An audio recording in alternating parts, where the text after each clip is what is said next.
Assalamualaikum warahmatullahi wabarakatuh. Sobat Militer-Indo. Info Militer-Indo menginformasikan seputar dunia militer.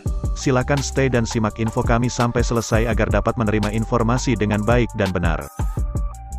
Jangan lupa dukung terus channel kami dengan cara like, subscribe dan tekan tombol lonceng agar tak ketinggalan informasi terbaru kami.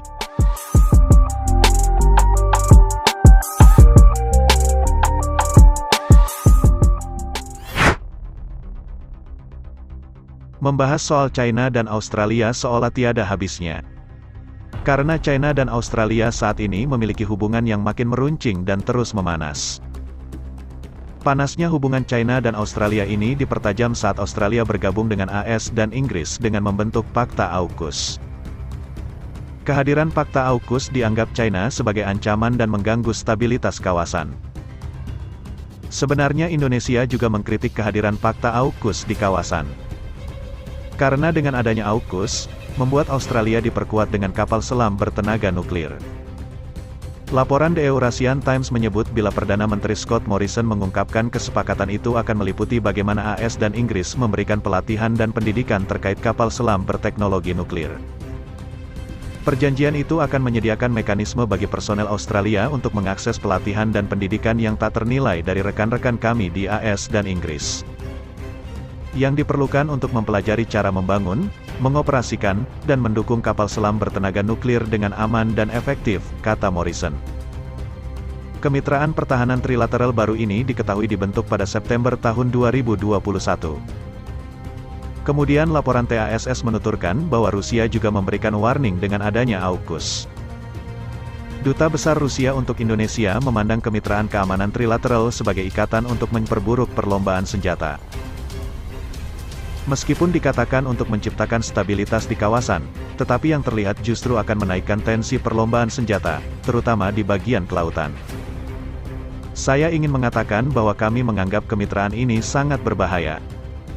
Itu tidak akan membawa perdamaian ke kawasan itu, atau ke Indonesia, kata utusan Rusia itu, dikutip dari TASS. Reaksi Indonesia tidak mengherankan, karena siapa yang ingin memiliki tetangga dengan kapal selam nuklir? Apakah akan membuat kawasan lebih damai dan stabil?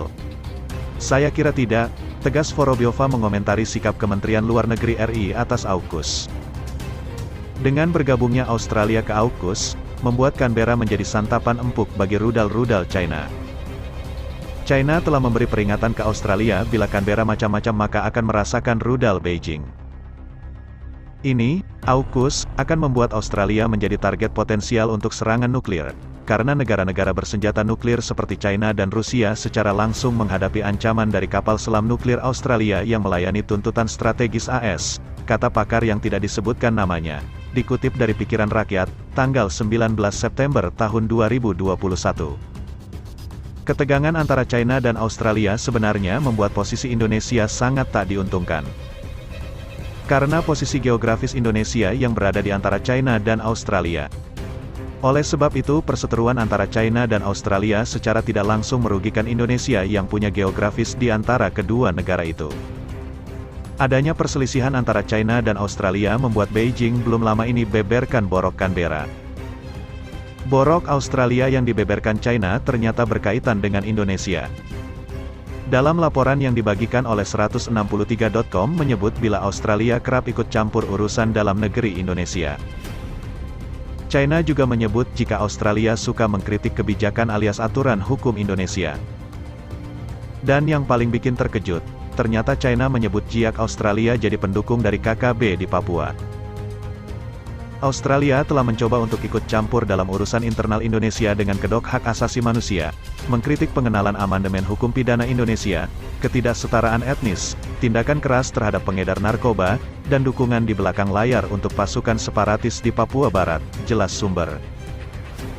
Australia telah menarik Jepang, Amerika Serikat dan India untuk mencoba membentuk aliansi militer, yang telah mengganggu Indonesia yang menganut kebijakan non-blok.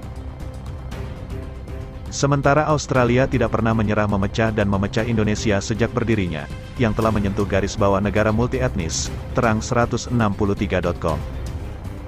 Tidak sulit untuk menemukan bahwa dalam hubungan bilateral antara Indonesia dan Australia, Pasukan gabungan TNI Polri sukses mengambil alih markas KKB Jaringan Goliat Tabuni di Kampung Welenggaru, Papua. Sumber Facebook Benjamin Burton. Australia selalu yang pertama menahan diri dari seni bela diri, dan menipu dan menyerang Indonesia. Dan Indonesia tampaknya menghargai perdamaian, dan serangan baliknya terhadap Australia selalu tepat sasaran.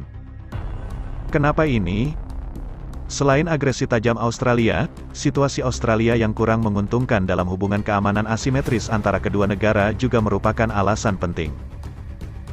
Alasan mengapa Australia mengincar Indonesia di mana-mana adalah karena kurangnya kepercayaan dan ketakutan terhadap Indonesia dalam hal keamanan, imbuhnya. Media China itu secara terang-terangan menyebut jika Indonesia jauh lebih kuat dari Australia. Indonesia tidak diragukan lagi merupakan hambatan terbesar yang mencegah Australia untuk bergegas keluar dari Pasifik Selatan. Australia tahu bahwa meningkatkan hubungan dengan Indonesia akan membantunya membebaskan tangannya untuk menerapkan strategi Brexit ke Asia untuk memperluas tangannya ke Laut Cina Selatan. Dari segi kekuatan militer, data yang dihimpun media China 163.com juga menyebut bila ranking militer Indonesia masih di atas Australia. Menurut peringkat militer terbaru media asing, kekuatan militer Indonesia naik ke peringkat 15 dunia. Peringkat ini melampaui banyak kekuatan militer tradisional seperti Jerman di nomor 16, Australia di nomor 17, jelas 163.com.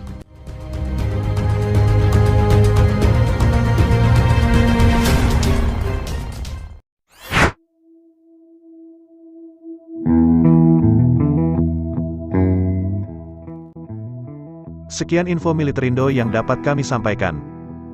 Jangan lupa dukung channel kami dengan cara like, subscribe dan share sebanyak-banyaknya ke teman kalian, agar mereka juga tahu info terbaru dari kami.